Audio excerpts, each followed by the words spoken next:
Ben oui, ça change le nationalisme, l'égoïsme, le racisme et tourner l'argent sur soi-même. Comme il disait, oh, on a pu y arriver.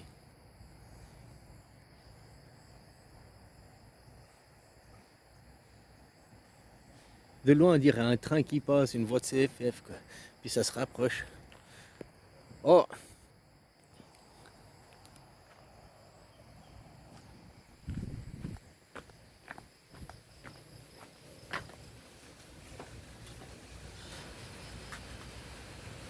tu vois, Rousseau il disait, c'est au début tu dois être humaniste et après tu dois être égoïste. Hein? Après tu dois être nationaliste. Mais c'est la même chose pour l'argent.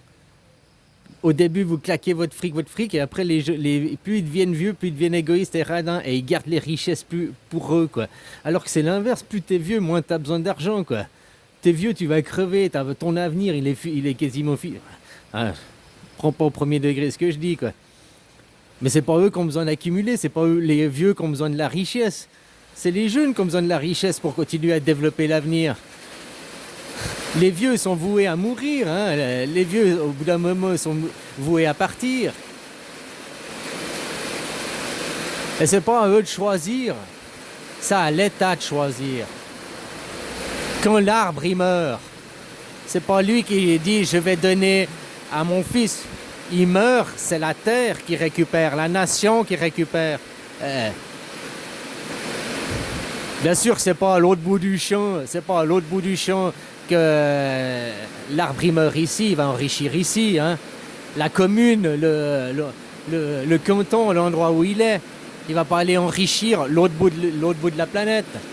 Tu comprends? C'est ça que je veux dire aussi, quoi.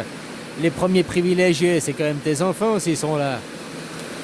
Mais quand ils parlent de transfert de richesse, l'accumulation de richesse des vieux, qui empêche aux jeunes de se développer aujourd'hui, c'est ça? Et ils bloquent l'argent, ils bloquent l'argent. Regarde les vieilles familles, les vieux arbres. Il faut abattre ces vieux arbres. C'est comme ça. C'est la vie.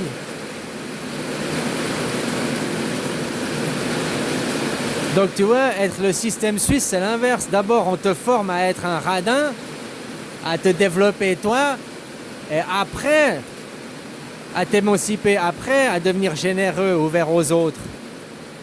Oui, parce que d'abord, tu dois te développer. Une fois que tu es développé, tu peux commencer à semer des graines, tu peux commencer à faner des fruits. Mais d'abord, vous devez semer vos fruits et après, vous pouvez planter vos racines. Tu vois, ça me fait penser exactement.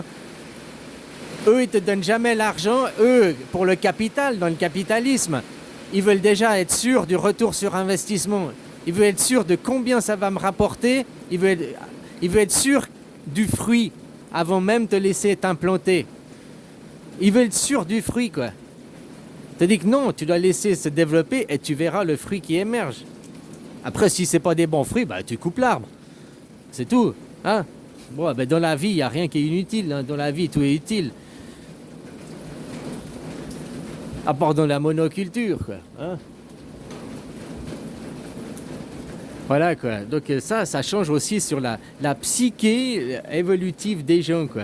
Vous allez être d'abord généreux et après radin, ou tu vas être d'abord radin et après généreux. Tu vas être d'abord égoïste, après humaniste, ou d'abord humaniste et après égoïste. Hein? Donc ouvert, partir sur un renfermement, ou d'abord renfermer et après s'ouvrir.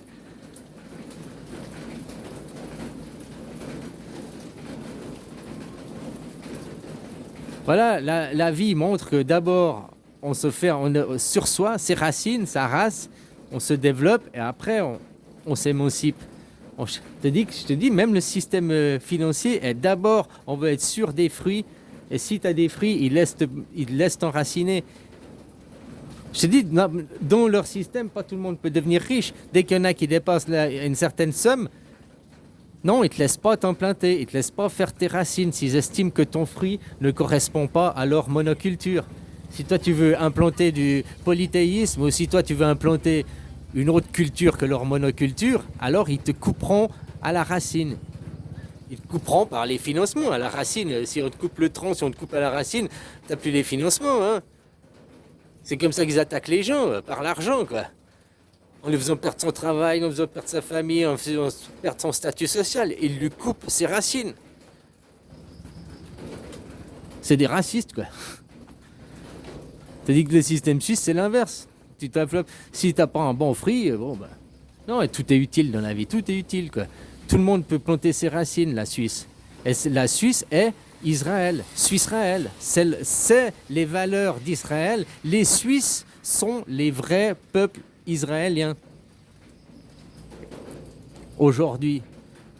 Pas les Israéliens qui font la guerre là-bas au nom d'un État d'Israël, pas d'une nation Israël. Tu comprends la différence entre les Israélites? Tout le monde sur cette planète, on est 8 milliards d'Israélites. Mais après, il y en a des Israéliens qui, eux, c'est des racistes qui veulent un mouvement national, alors qu'ils l'ont déjà, c'est la Suisse. Mais la Suisse, ils ne peuvent pas la contrôler, ils ne peuvent pas la diriger, parce que c'est la démocratie. Donc il veut créer un Israël où il sera le roi, où il sera le chef. Mais maintenant, comme je te dis, il a peut-être besoin de ça pour avoir sa maison, pour le dragon, celui qui sème le feu, hein, la guerre, le feu à travers le monde, puisse se poser. Le dragon, il est le feu dans le ciel. Moi, je suis le serpent. Les serpents, ils sont toujours là, les serpents, ils sont partout.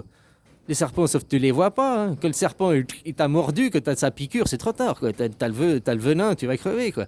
C'est trop tard quand le serpent il t'a piqué. Par contre, le dragon, tu le vois, tu l'entends, tu peux toujours le fuir. Quoi.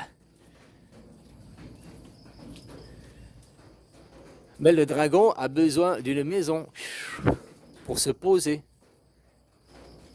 pour laisser agir le serpent. Le serpentin. Tout en serpentant dans les champs.